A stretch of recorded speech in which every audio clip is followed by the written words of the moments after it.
A local postman vanished without a trace in 1971, leaving the entire community searching for answers.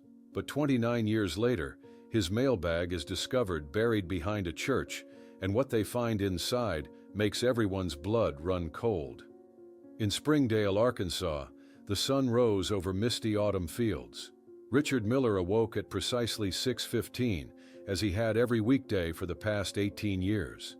The soft golden light filtered through the curtains as he slipped from beneath the covers, careful not to disturb his sleeping wife. Richard's movements were deliberate, methodical, a man who found comfort in routine.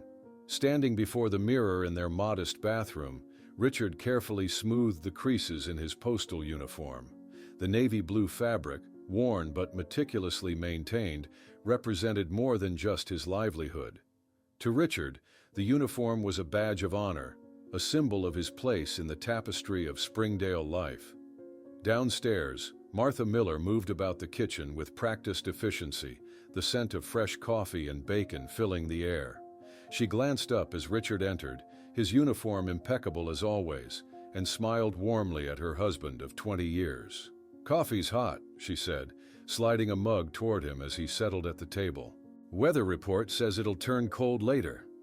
Richard nodded, opening the leather satchel resting on the chair beside him, Martha's 15th anniversary gift to him, and checking its contents, his route book, lunch, thermos, and the small notepad where he jotted observations about his customers. The sound of teenage footsteps interrupted the morning quiet. Jack, their 16-year-old son, shuffled into the kitchen with tousled hair and sleepy eyes, followed closely by 14-year-old Lily, still adjusting the collar of her sweater.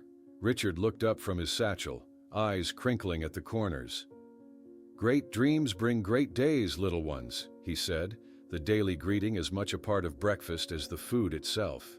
Jack mumbled something unintelligible, reaching for the orange juice while Lily kissed her father's cheek before sliding into her chair. Martha placed plates before them, the family falling into their comfortable morning rhythm. As Richard prepared to leave, Martha approached with a woolen scarf, wrapping it carefully around his neck. "It's going to get colder later," she insisted, her fingers lingering momentarily on the fabric. "Don't forget we're having chicken pot pie tonight." Richard smiled, kissing her cheek. "I'll be home for dinner," he promised, ruffling Lily's hair and patting Jack's shoulder as the boy hunched over algebra notes. "Martha's making chicken pot pie," he reminded the children. Pulling his official postal cap from the hook by the door, Richard stepped into the crisp November morning. At 7:15, he climbed into his postal truck, the familiar rumble of the engine a comforting sound as he drove toward the Springdale distribution center. By 7:30, Richard was sorting mail with practiced efficiency, exchanging comments about last night's football game with colleagues who respected both his work ethic and unfailing punctuality. By 8:40, his truck was loaded, and he began his familiar route through Oak Hill neighborhood. The morning progressed with clockwork precision.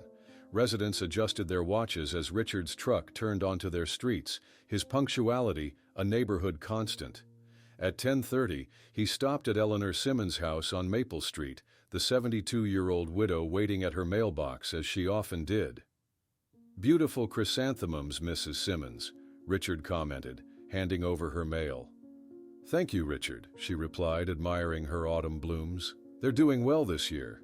"I'll bring that gardening catalog you've been waiting for tomorrow," he promised, before continuing his route.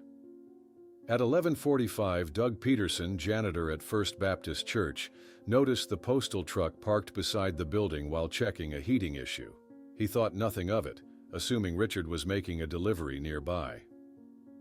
By noon, when the truck remained unmoved, Peterson approached it curiously. The driver's door stood slightly ajar, the key still in the ignition. On the passenger seat lay a neatly stacked pile of mail, alongside Richard's untouched lunch and thermos. The mailman was nowhere to be seen. The postal distribution center was alerted at 12:30 when Richard failed to respond to routine radio calls. By 2 o'clock, Supervisor George Thompson drove to the location and, confirming the unusual situation, contacted the Springdale Police Department. Martha received the call at 4:15. "Mrs. Miller, your husband didn't complete his route today," Thompson said, his voice hesitant. "We found his truck, but Richard isn't anywhere to be found." The next hours passed in a blur of mounting panic. Martha called every friend and relative while Jack rode his bicycle to his father's favorite spots. Lily remained by the phone, silently crying as she took messages. Sheriff Tom Dawson arrived at the Miller residence at 7, a burly man of 50 with a gleaming badge and eyes that rarely maintained contact. He carried Richard's personal effects found in the truck, his cap and the scarf Martha had insisted he wear. "Mrs. Miller, I want you to know we're treating this as a top priority," Dawson assured her, shifting uncomfortably. "We've organized search teams to cover the area around the church and his route." That night, as volunteers with flashlights scoured the vicinity of the church, theories began to circulate through Springdale. Some suggested Richard might have suffered a heart attack and wandered off seeking help. Others whispered about sudden amnesia or robbery, though violent crime was rare in their community. While the community of Springdale fell asleep with porch lights left on, a spontaneous gesture of solidarity, Martha sat alone in Richard's rocking chair. On the side table, the chicken pot pie he never came home to eat had been wrapped and stored, as if at any moment the door might open and Richard would walk in, apologizing for being late. As neighbors and volunteers gradually returned to their homes, Martha noticed something disturbing. Sheriff Dawson had returned Richard's cap and scarf, but the leather satchel he always carried with his route diary and personal belongings was not among the items recovered from the truck. The missing leather satchel gnawed at Martha's thoughts as she stared out the window into the darkness. Richard's most personal possession, the anniversary gift she'd chosen so carefully, had simply vanished. Something about its absence felt more ominous than anything else. Early the next morning, Martha marched into the sheriff's office, her face taut with sleeplessness and determination. The front desk deputy barely had time to greet her before she demanded to see Sheriff Dawson. "The leather satchel," Martha stated firmly as soon as she entered Dawson's office. "Richard's postal bag. Where is it?" "You returned his cap and scarf, but not the bag he carried everywhere." Dawson looked up from his paperwork, visibly uncomfortable. "We're still processing everything, Mrs. Miller." "It wasn't in the truck?" Martha pressed, her voice rising slightly. Dawson leaned back in his chair, a shadow crossing his face. "Mrs. Miller, if he decided to leave on his own accord, he probably took the bag with him." Martha's face flushed with anger. Richard did not leave on his own accord. Something happened to him, something serious. The sheriff's response was cut short by a commotion outside his office. A man in a crisp dark suit entered, flashing FBI credentials. Special Agent Robert Keene was tall, methodical, and spoke with a quiet authority that immediately changed the atmosphere in the room. "Sheriff Dawson, I'm taking lead on the Richard Miller case," Keene announced, nodding respectfully toward Martha. "As a postal employee, Mr. Miller is a federal worker, which brings this under FBI jurisdiction." Within hours, Keene had transformed the back room of the post office into an operational center, spreading maps across tables and organizing search teams with military precision. Martha watched as he meticulously interviewed Richard's colleagues, taking detailed notes about any recent behavioral changes or concerns. While the FBI's involvement brought Martha a measure of relief, Jack was fighting his own battle at Springdale High. The whispers had already started, growing louder as he walked the hallways. "Hey, Miller," a voice called out as Jack retrieved books from his locker. "My dad says mailmen have girlfriends on every route." Jack's fist connected with the boy's jaw before he even realized what he was doing. Within minutes, both boys were in the principal's office, Jack with a split lip and burning eyes. Martha received the call an hour later. "Mrs. Miller, there's been an incident involving Jack," the principal explained carefully. When Martha arrived at the school, the principal detailed the fight while Jack waited outside, head down, blood dried on his lower lip. "He's going through a difficult time," the principal acknowledged, "but violence cannot be tolerated." That evening, Martha found Lily's bedroom door ajar. Her daughter had fallen asleep at her desk, surrounded by newspaper clippings, handwritten notes, and a map of Springdale with Richard's last known location carefully marked. The meticulous organization, so like her father's, brought fresh tears to Martha's eyes. Later that night, Agent Keene sat at the Miller's kitchen table, recorder running, asking Martha questions about Richard's life beyond his postal route. "Let's talk about your husband's work as a deacon at the church," Keene suggested, his tone conversational but his eyes sharp. Martha poured coffee for them both. "Richard has served under 3 different pastors. Reverend Stevens is relatively new, came about 2 years ago. And their relationship, did you notice any tension recently?" Keene asked, seeming to study her reaction carefully. Martha hesitated, the coffee pot suspended briefly. "Richard mentioned some disagreements about the church's financial management. Nothing serious, I believe." Keene nodded, making a note before picking up a family photograph from the side table. It showed Richard at a church barbecue, standing beside Reverend Stevens. Despite the casual setting, there was an unmistakable stiffness in Richard's posture. "This was taken when?" Keene asked, tapping the photograph. "About 3 weeks ago," Martha replied, suddenly seeing what Keene had noticed, the tension in her husband's smile, the slight distance he maintained from the Reverend. Close to midnight, the shrill ring of the telephone cut through the quiet house. Martha rushed to answer, hope flaring briefly.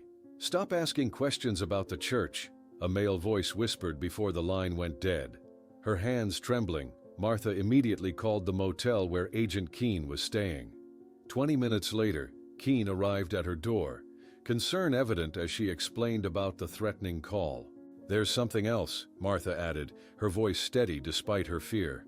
"Reverend Stevens has canceled the memorial service for Richard. He told the congregation it would be premature since there's no confirmation of death." Keene's expression darkened. "When did he make this decision?" "After a closed-door meeting with Sheriff Dawson this afternoon," Martha replied, the implications hanging heavy in the air between them. Martha stared at Agent Keene, the implications of Stevens' canceled memorial service and his private meeting with Dawson, settling between them like a physical presence. Something was very wrong in Springdale, and the church stood at the center of it all. The next morning, Keene made his way to the town hall, requesting public records for First Baptist Church. The clerk behind the counter looked up with surprise. "The FBI is investigating our church now?" she asked, pushing her glasses higher on her nose. "Just routine background for a missing persons case," Keene replied smoothly, though his eyes remained serious. That afternoon, a brisk knock at the Miller's door revealed a young woman with dark hair pulled back in a practical ponytail, a notepad clutched in her hand. She couldn't have been more than 25. "Mrs. Miller? I'm Susan Jenkins from the Springdale Gazette," she introduced herself, her posture straight and determined. "Some things aren't adding up in this story." Martha hesitated before inviting her in. Within minutes, Susan had spread newspaper clippings across the kitchen table, circling inconsistencies with a red pen. "The sheriff said the search dogs arrived at 3 in the afternoon, but the official report indicates 7 in the evening," Susan pointed out. "That's a 4-hour discrepancy. Why?" Martha leaned closer, seeing the timeline with fresh eyes. Richard could have been found in those 4 hours.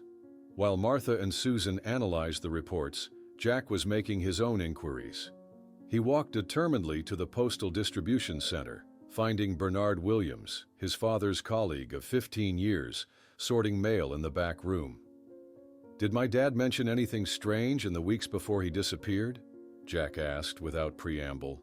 Bernard glanced nervously over his shoulder before lowering his voice. He commented about unusual deliveries to the church, packages with unclear return addresses. Jack's heart raced as he hurried home with this information, unaware that his sister had made a similar connection. In her bedroom, Lily had created an elaborate web of notes connected by red string, with a large circle around the words "church packages" repeated in various entries. Meanwhile, Agent Keene was revisiting Eleanor Simmons, Richard's last confirmed contact before his disappearance. "You mentioned Richard commented on your chrysanthemums and promised to bring a catalog," Keene said. Did you notice anything unusual about his behavior? Eleanor adjusted her glasses thoughtfully. Well, now that you mention it, he seemed distracted, checked his bag twice like he was making sure something important was still there. Across town, Martha entered First Baptist Church, her heart pounding as she approached Reverend Stevens in his office. Why cancel the memorial service? Martha asked directly. The community needs this moment. Stevens dabbed at his forehead despite the cool weather. Martha, dear, it's just protocol. Sheriff Dawson suggested we wait. Martha watched him closely, noting how his eyes darted away when she casually mentioned, Richard commented about special packages the church has been receiving lately. Stevens's hand trembled slightly as he adjusted his collar. Just church supplies, nothing special. That evening, Susan Jenkins hunched over ancient microfilm readers in the municipal library, scanning past issues with practiced efficiency. Her breath caught when she discovered a photograph from 3 years prior showing Dawson and Stevens together at a convention in Little Rock, long before Stevens supposedly moved to Springdale. Jack returned home frustrated, slumping at the kitchen table. Nobody wants to talk. It's like everyone's afraid to say something. Later that night, Martha reviewed the family's bank account, discovering a puzzling notation Richard had made in the checkbook 2 weeks before. Check church numbers. Something doesn't add up. She was about to call Agent Keene when Susan Jenkins called, her voice trembling with excitement. Mrs. Miller, I gained access to the church's phone records through a contact at the telecommunications office, she whispered, as if afraid of being overheard. On the day your husband disappeared, 3 calls were made from the payphone near the church to a number in Fort Smith. Martha gripped the receiver tighter. Fort Smith? Who would they call there? That's the kicker, Susan continued, her voice dropping even lower. The number belongs to Reverend Stevens' cousin, who works in the state prosecutor's office. The revelation about the phone calls to Stevens' cousin in the state prosecutor's office sent Martha's mind racing. The connection seemed too significant to be coincidental, especially given the timing on the day Richard vanished. 1 week after Richard's disappearance, Martha arrived at the post office for her scheduled meeting with Agent Keene, only to find a younger agent nervously shuffling papers at the makeshift command center. I'm Agent Wilson, he introduced himself, avoiding direct eye contact. Agent Keene has been transferred to an urgent case in Oklahoma. Martha's heart sank. Transferred? In the middle of an active investigation? Wilson flipped through Keene's notes with visible discomfort. Based on our review of the files, we're considering voluntary departure as the primary scenario. Across town, Susan Jenkins confronted her contact at the telecommunications office, her face flushed with anger. What do you mean disappeared? Tapes don't just vanish by themselves. The man looked nervously over his shoulder before whispering, I could lose my job for even telling you this. Someone from the sheriff's department came by yesterday with official paperwork. All records were confiscated.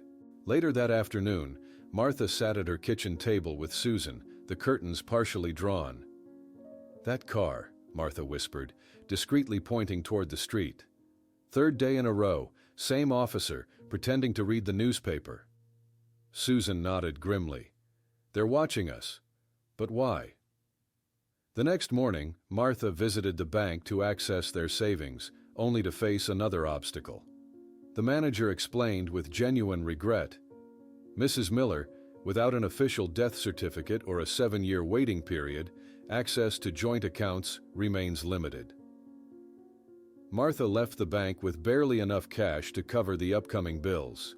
Richard's last paycheck had already been spent, and the Provisional Postal Service stipend wouldn't arrive for weeks. At Springdale High, Jack experienced the growing social isolation firsthand.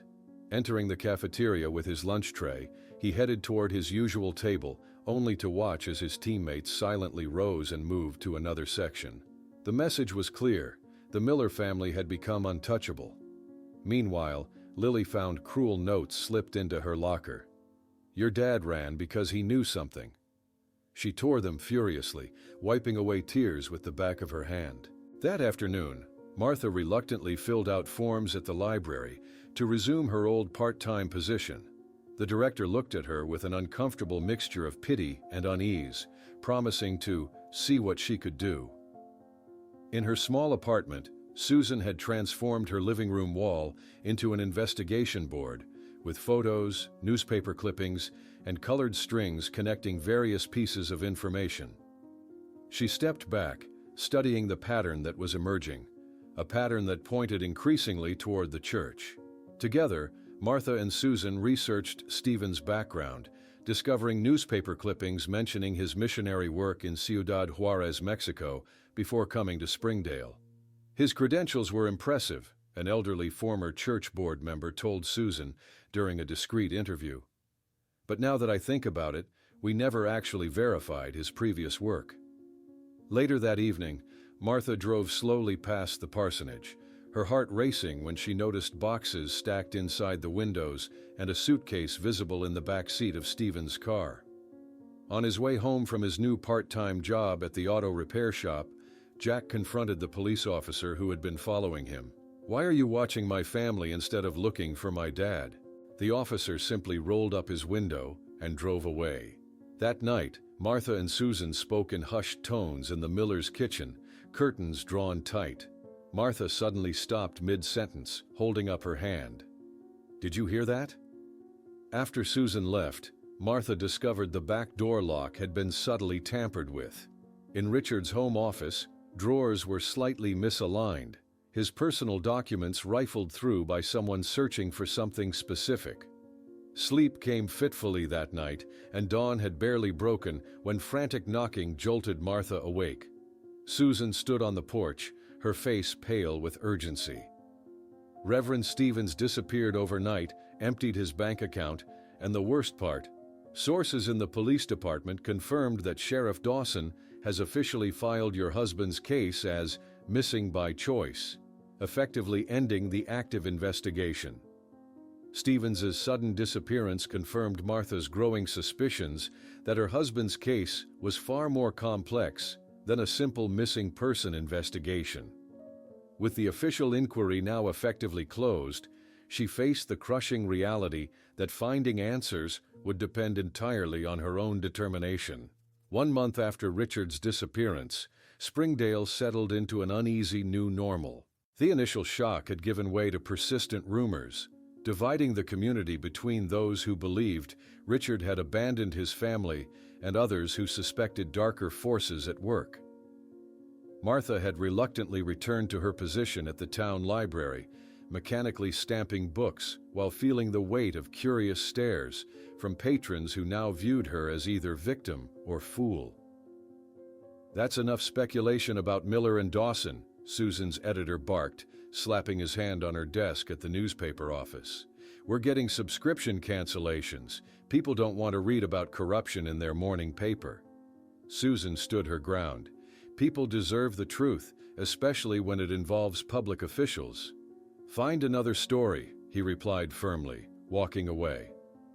Across town, Jack worked beneath a car at Hendrick's Auto Repair, his hands stained with grease as he adjusted a transmission. Mr. Hendricks watched approvingly from nearby. "You've got talent like your father," the older man commented. "Richard always fixed that postal truck himself, you know. Wouldn't let anyone else touch it." Jack nodded silently, focusing on the mechanical problem before him, rather than the emotional one that threatened to overwhelm him whenever his father was mentioned. That evening, Lily sat with Eleanor Simmons on the elderly woman's front porch, tape recorder running between them. "Please tell me what my father was like on his route," she asked softly.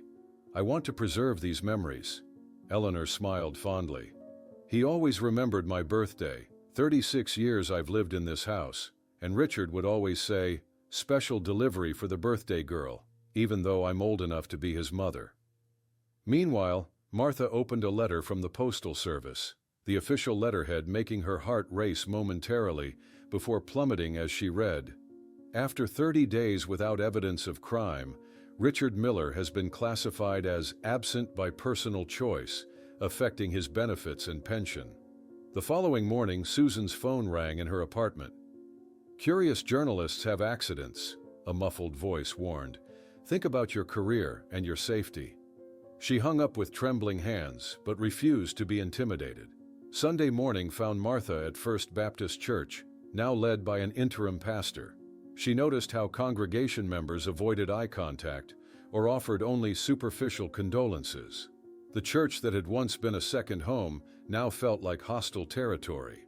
Later that night, Jack returned home from his late shift to find Martha asleep in Richard's chair, a family photo album open on her lap.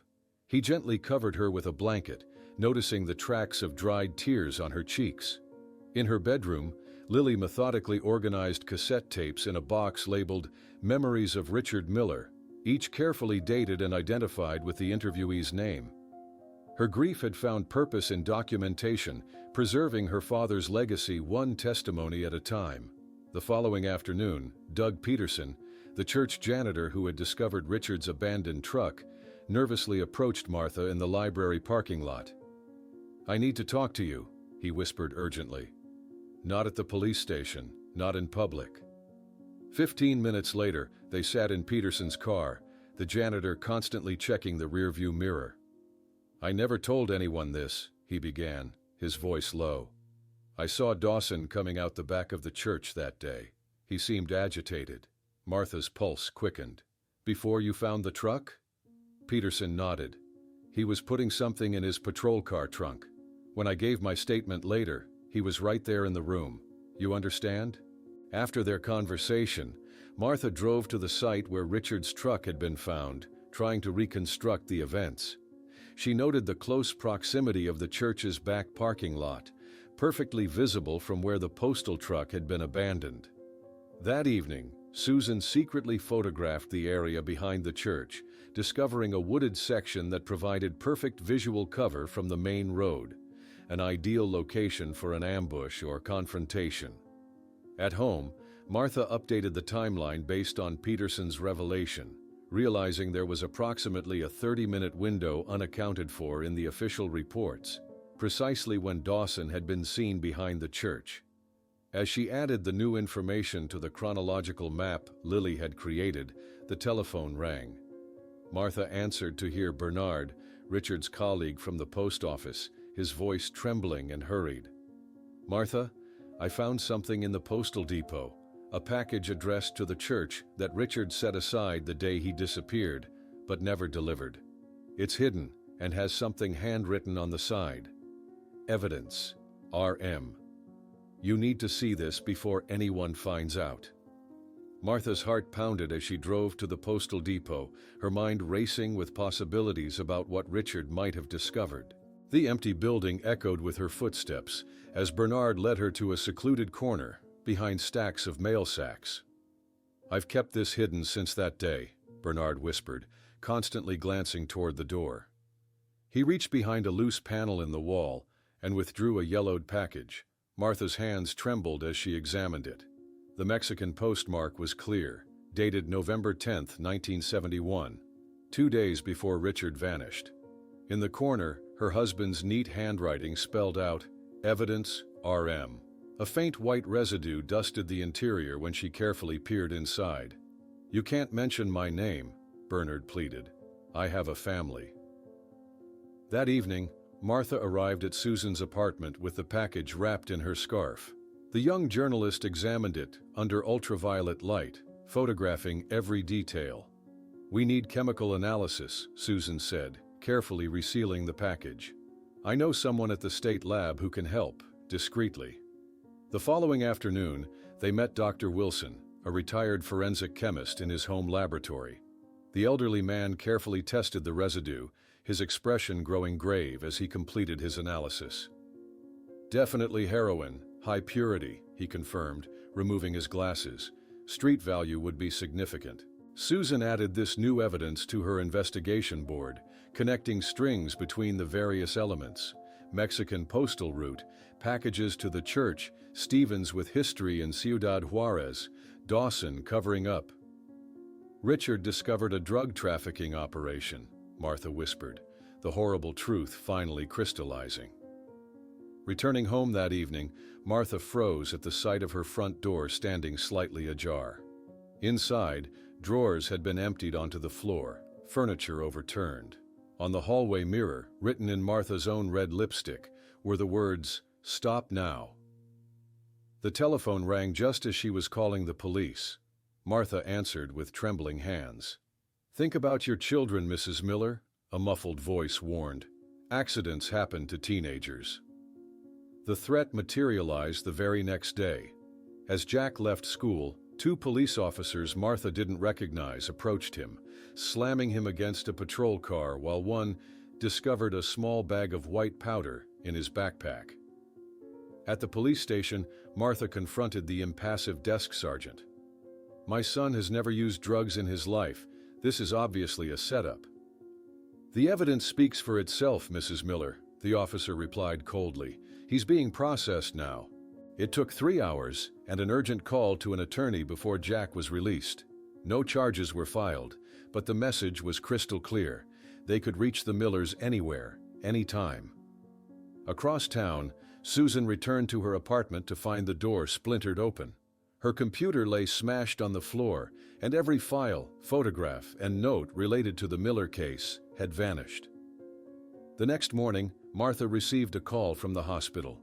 Bernard had been admitted with multiple fractures after his car went off County Road 16. "It wasn't an accident," Bernard whispered when Martha visited, his arm and legs in casts. "A car forced me off the road. I didn't see the driver." That evening, Martha gathered Jack and Lily in the living room, doors locked and curtains drawn. "Maybe we should stop," she suggested, her voice breaking. "I can't risk losing you too." Jack shook his head firmly. "Dad wouldn't stop. We can't either." Their conversation was interrupted by a gentle knock. Martha peered cautiously through the peephole to find Eleanor Simmons holding a basket of freshly baked bread. "I remembered something," the elderly woman said once they'd settled in the kitchen. "Something I saw that day." Martha leaned forward as Eleanor continued. "Richard was arguing with Reverend Stevens near the church storage shed. It looked serious. It was around 10:45, not long after he delivered my mail." "Did you tell the sheriff this?" Martha asked. Eleanor's face darkened. "I tried. Deputy Fleming took my statement, but when I saw the official report later, that part was missing." Later that night, as Martha sat alone in Richard's chair contemplating their next move, the telephone rang. Bracing herself for another threat, she answered hesitantly. "Mrs. Miller, I worked as Sheriff Dawson's deputy in 71, a trembling male voice said. "I saw things, did things. I can't live with it anymore. Meet me tomorrow at Wilson Lake at 5 in the morning, come alone, and I'll bring something your husband hid before he died." Martha clutched the telephone receiver, her mind racing. The anonymous caller claimed to have evidence Richard had hidden before his death, confirmation of her worst fears, yet potentially the key to unlocking the truth. Sleep was impossible as she weighed her options, torn between caution and desperate hope. Shortly before dawn, Martha wrote a detailed letter to Susan, explaining the mysterious call and her plans. "If anything happens to me, take this to federal authorities in Little Rock," she instructed, sealing the envelope. In the kitchen, Jack stood waiting, his young face hardened by recent events. "Stay at least 200 yards back," Martha whispered. "If I don't come out in 30 minutes, call Susan." The pre-dawn air hung heavy with fog as Martha drove to Wilson Lake, her headlights cutting weakly through the thick mist. The wooden pier creaked beneath her feet as she walked to its end, her breath forming small clouds in the cold morning air. A figure emerged slowly from the fog. Charles Fleming, once Dawson's trusted deputy, now a man aged far beyond his 60 years. His hands trembled visibly, his eyes sunken into a face ravaged by what Martha instantly recognized as profound guilt. "I was a good cop before Dawson," Fleming began, constantly scanning their surroundings.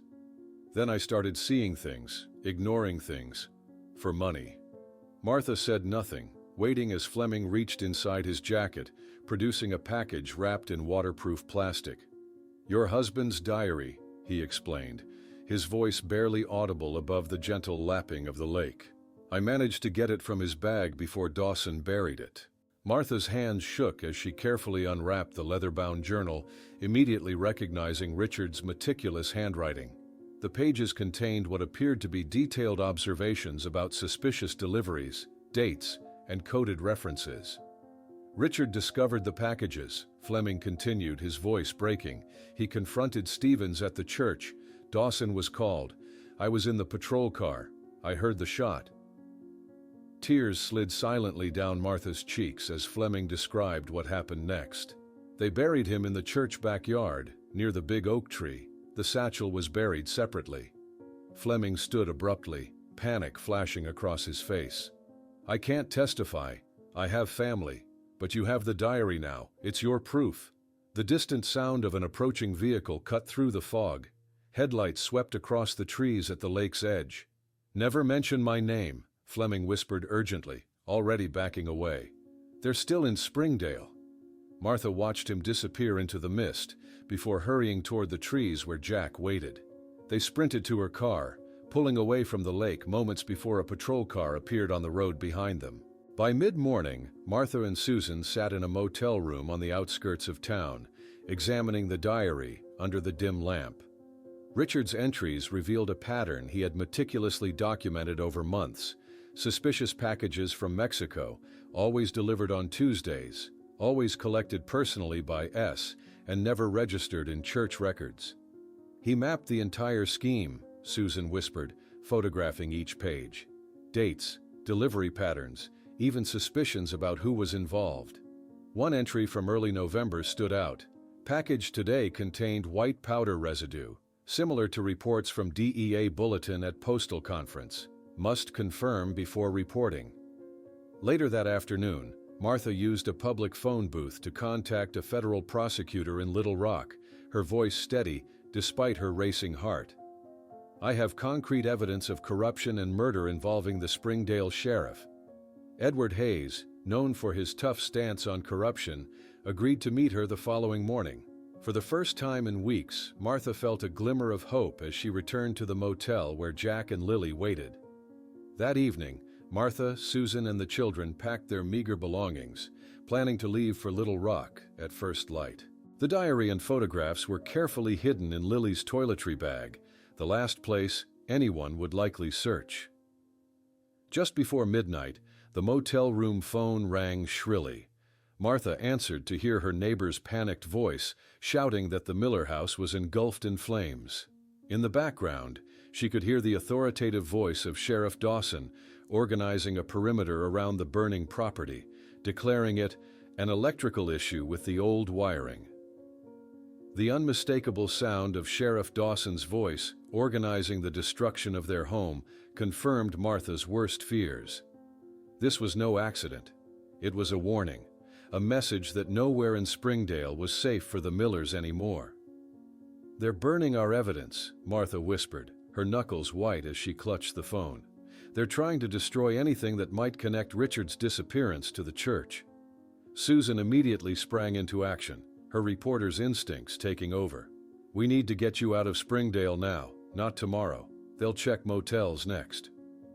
Within minutes, Susan had outlined an escape plan. She would drive her car conspicuously out of town, drawing attention and potential followers, while the Millers would be transported by Pete Wilson, Richard's longtime postal colleague who had quietly supported Martha from the beginning.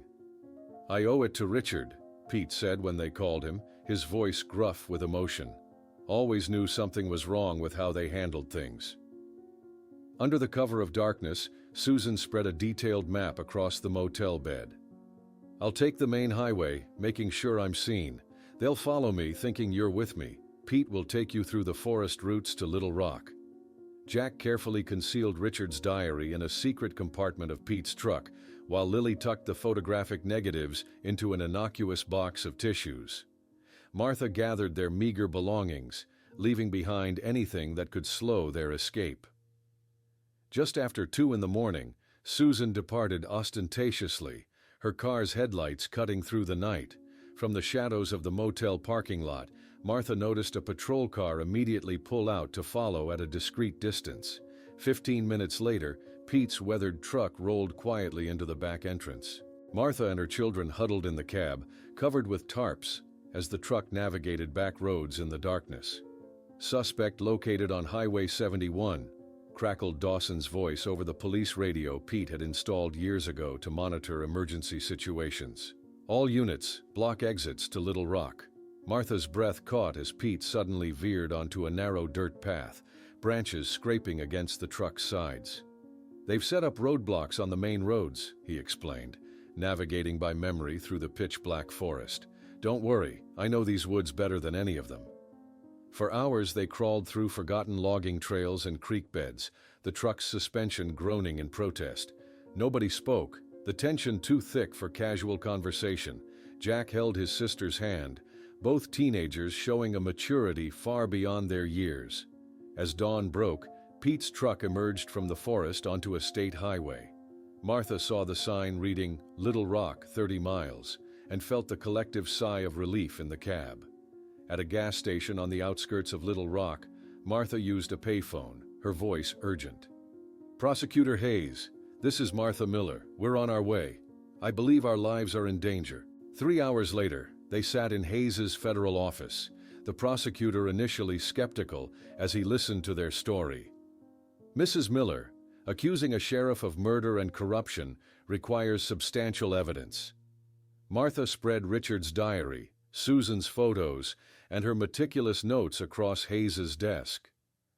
"My husband documented everything. These are heroin delivery routes from Mexico." Hayes examined the materials, his expression gradually shifting from doubt to alarm.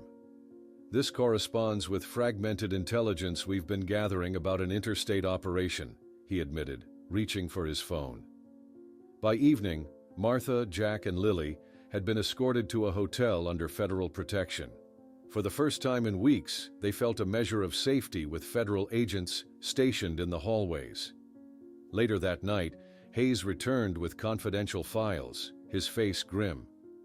"The operation your husband uncovered has roots in the state prosecutor's office. Reverend Stephen's cousin, Roger Bennett, is an assistant prosecutor. That explains why our previous attempts to get help were blocked," Martha realized, the pieces finally coming together. Just before dawn, Martha was startled awake by urgent knocking. Hayes stood in the doorway, his face ashen.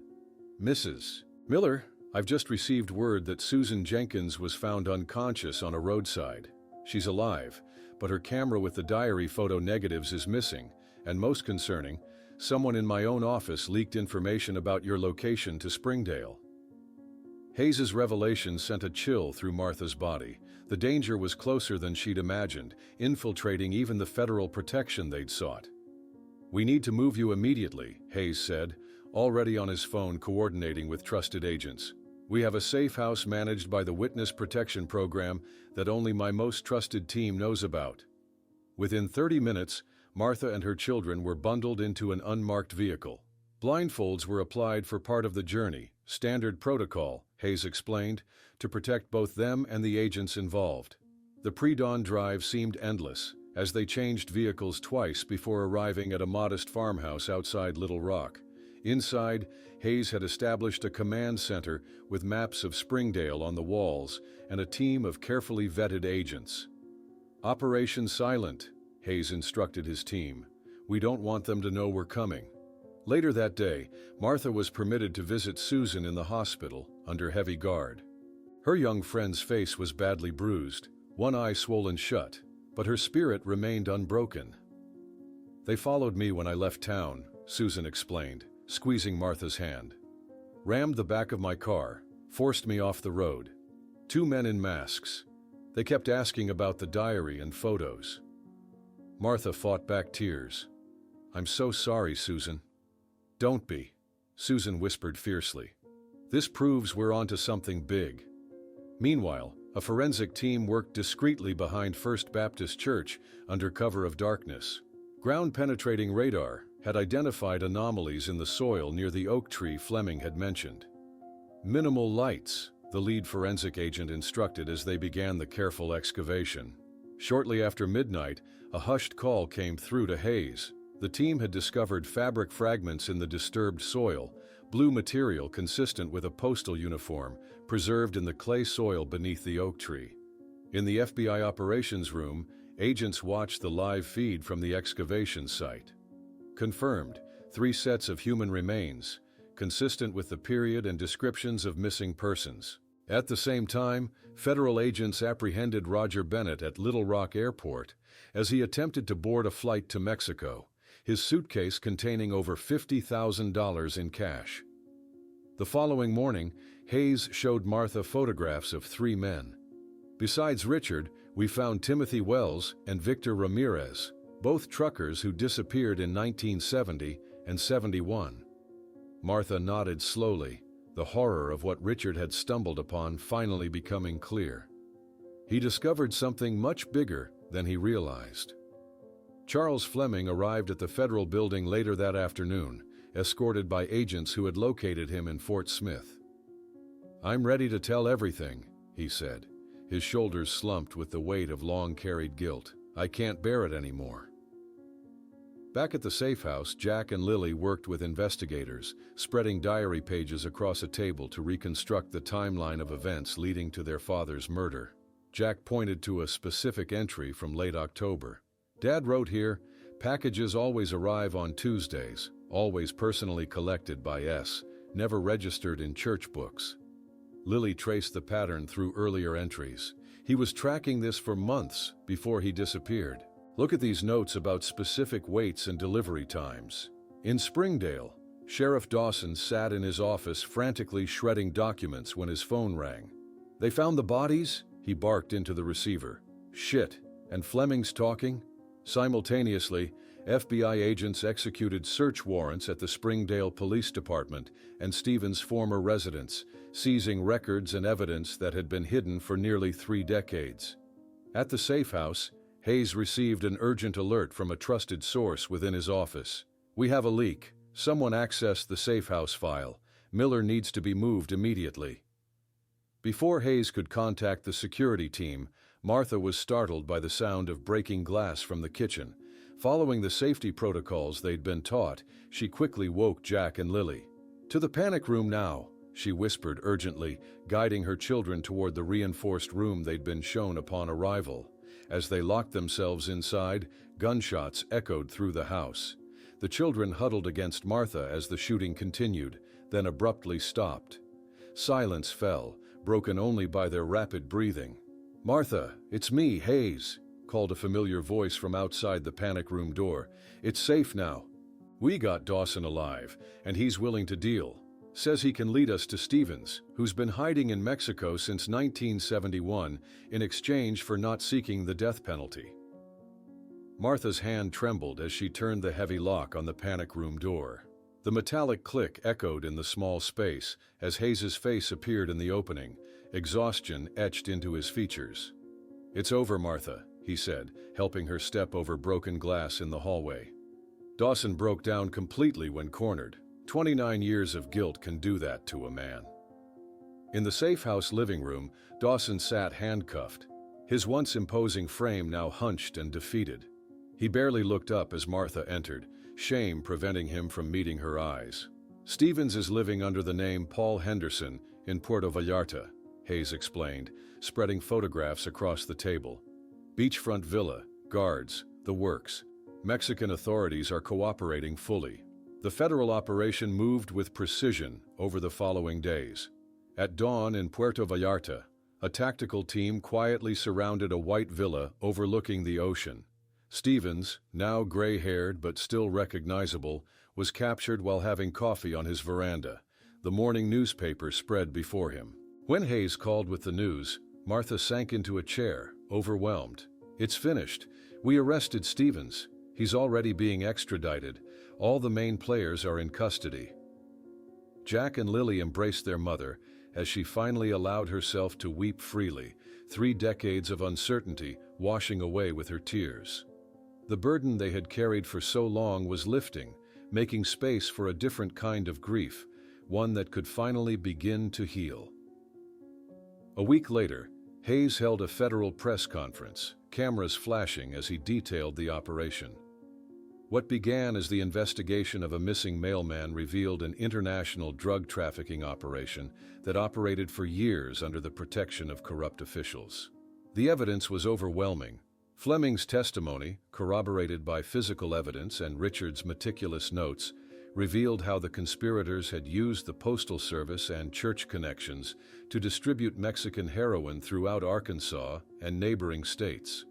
Richard's discovery of the operation had signed his death warrant. That summer, Martha returned to Springdale, no longer an outcast, but a symbol of perseverance. The community, shaken by revelations about trusted leaders, rallied around the Millers. Neighbors appeared with lumber and tools, helping rebuild the house that had been destroyed. "It's our way of making amends," explained one elderly man who had once whispered about Richard abandoning his family. "We should have asked more questions." Susan Jenkins, recovered from her injuries, received a prestigious journalism award for her work on the case. At the ceremony, she dedicated it to Richard Miller, who delivered his final and most important correspondence, the truth. On a crisp autumn morning, almost exactly 29 years after Richard's disappearance, a solemn ceremony took place at Springdale Cemetery. Richard's flag-draped coffin was carried by postal workers in full uniform, forming an honor guard for their fallen colleague. Jack, now a man with lines beginning to form around his eyes, placed his father's postal cap on the coffin. He never abandoned his uniform, never abandoned his duty. In the federal courthouse, Martha's testimony brought many to tears. "For 29 years, I lived with doubt. But in my heart, I always knew Richard would never willingly leave us." The judge's sentences reflected the gravity of the crimes. Life imprisonment without parole for Dawson and Stevens, lesser terms for accomplices, with Fleming receiving a reduced sentence for his cooperation. At the Springdale Police Department, the new sheriff solemnly removed Dawson's photograph from the wall of former sheriffs, a symbolic gesture of commitment to rebuild trust in law enforcement. The Postal Service established a permanent memorial honoring Richard Miller, a bronze plaque describing his sacrifice and commitment to duty. Neither snow nor rain nor heat nor gloom of night, nor corruption, stayed this courier from the completion of his appointed rounds. On her rebuilt porch that evening, Martha finally switched off the light she had kept burning for nearly 3 decades. Looking up at the stars emerging in the twilight sky, she felt Richard's presence more strongly than she had since the day he disappeared. The truth had been delivered, and with it came a peace she had almost forgotten existed. 20 years later, in 2020, a young mail carrier delivered a package to the house where Martha, now elderly, lived with Lily's family. It was a box sent by the National Postal Museum, containing Richard's restored leather satchel and a letter stating that his story would become a permanent part of their Heroes of the Postal Service exhibition, ensuring future generations would remember that some deliveries, like truth and justice, may take decades, but always find their destination.